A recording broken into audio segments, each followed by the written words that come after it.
नमस्कार, मैं चंद्रशेखर जोशी देवभूमि टुडे में आपका स्वागत। सामने जो निर्माण हो रहा है ये ISBT का निर्माण है। इंटर स्टेट बस टर्मिनल, अंतर्राज्यीय बस टर्मिनल यहाँ बनाया जा रहा है। इसके निर्माण को तकरीबन 1 साल और 20 दिन हो चुके हैं। 26 नवंबर 2023 को इसका शिलान्यास किया गया था। मुख्यमंत्री पुष्कर सिंह धामी ने 26 नवंबर 2023 को ISBT जो उनके निर्वाचन क्षेत्र चंपावत के मैदानी क्षेत्र, जो चंपावत विधानसभा का मैदानी क्षेत्र है, टनकपुर में बनाया जा रहा है। करीब 56 करोड़ रुपए की लागत से, यानी कि 55 करोड़ 97 लाख जो एग्जैक्ट फिगर है। इसका निर्माण मार्च 2025 में पूरा होना था, लेकिन अब ये निर्माण मार्च 2025 से आगे जाएगा, यानी कि मार्च के बाद के जो 1.5 साल है, सितंबर 2026 यानी कि जो 2027 के विधानसभा चुनाव होंगे उससे पहले ये उत्तराखंड के कुमाऊं मंडल के सबसे बड़े ISBT का निर्माण पूरा हो जाएगा। ये नौबत क्यों आई?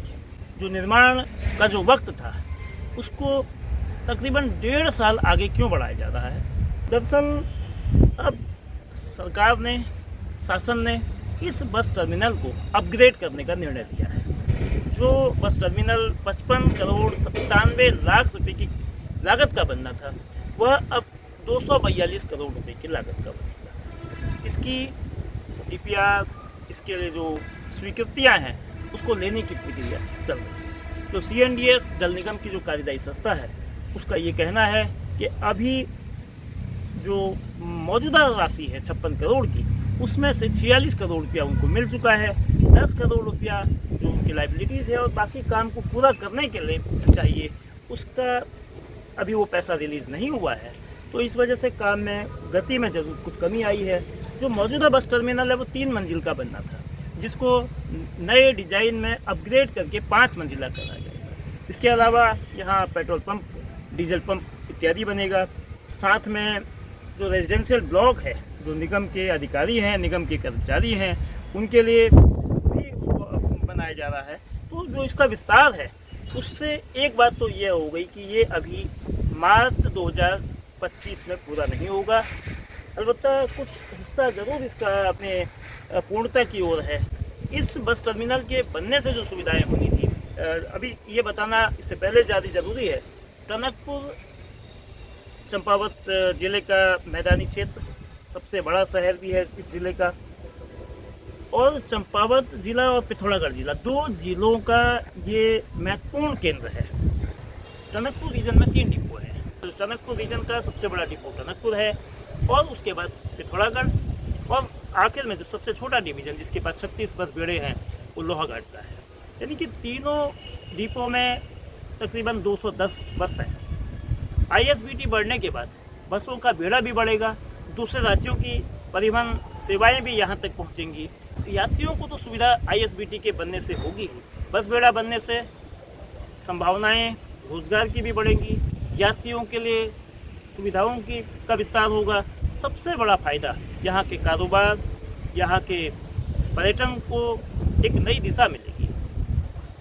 साथ में जो महत्वपूर्ण बिंदु है, पर्यटन, रोजगार, यातायात सुविधा, चूँकि टनकपुर से जो पहाड़ी हिस्सा है उसमें सड़क मार्ग ही अकेला सहारा है, रेल वहाँ तक है नहीं, और जो हवाई सेवाएं हैं बहुत लिमिटेड दायरे पे हैं। वो इतने कम दायरे में है कि उसका बहुत ज़्यादा आम लोगों से वास्ता नहीं। तो रोडवेज की सेवाओं को विस्तार देने के लिए इस ISBT का एक प्रकार से बुनियाद के रूप में काम था, यानी कि ISBT की अहम भूमिका थी। अब इसके देरी की जो वजह है, देर होने से क्या क्या नुकसान हो सकते हैं, या देर होने से जो लागत, यानी कि सवाल ये उठता है कि जो डिज़ाइन 1 साल पहले तय किया है, तो 26 नवंबर 2023 को जब शिलान्यास किया गया, जो डिज़ाइन तैयार किया गया, उस डिज़ाइन को महज 1 साल के भीतर उसमें संशोधन की ज़रूरत क्यों पड़ रही है? क्या ये कहीं ना कहीं दूरदर्शिता की कमी है, कहीं ना कहीं नियोजन की कमी है? जो काम आज करने की बात हो रही है, अगर उसको पहले किया जाता तो उसका जो एग्जीक्यूशन है, उसका जो क्रियान्वयन है, वो शायद और बेहतर होता, लागत में भी कमी आती। लेकिन अब 242 करोड़ रुपए से जो ISBT का नए तरीके से बनेगा, टर्मिनल की जो मंजिलें हैं वो 3 मंजिल से बढ़ा के 5 मंजिल करना है। इसके अलावा जो यात्रियों की सुविधाओं को कुछ नए तरीके से और इजाफा करने की बात है। लेकिन क्या ये बस टर्मिनल 2027 के विधानसभा चुनाव से पहले पूरा होगा?